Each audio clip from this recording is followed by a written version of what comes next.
Hello అండి, మేమైతే పెళ్ళి ఇంటికి వచ్చాం. ఈరోజు అయితే పెళ్ళి అంటే హల్దీ ఫంక్షన్ అని చూడండి.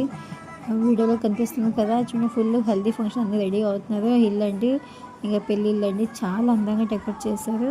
నేనైతే మేమందరం ఎల్లోయిష్లో ఉన్నాం. చూడండి మా ఫ్రెండ్స్, మా కలీగ్స్ చూడండి.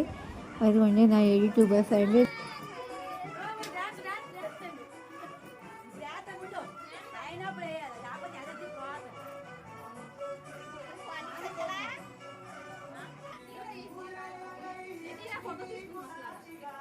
చూడండి అంతా రెడీ అయిపోయి పెళ్ళికూతురు చూడండి హాయ్ హలో అంటుంది. చూడండి చాలా బాగా ఇక్కడ కిచెన్ అండి, కిచెన్ పని చేస్తున్నారు. ఎవరి మటుకు వాళ్ళు బిజీగా ఉన్నారు. నేనైతే ఫుల్ డేస్ తీసుకుంటాను చూడండి. ఇక ఎల్జీ సెరమనీ స్టార్ట్ అండి చూడండి.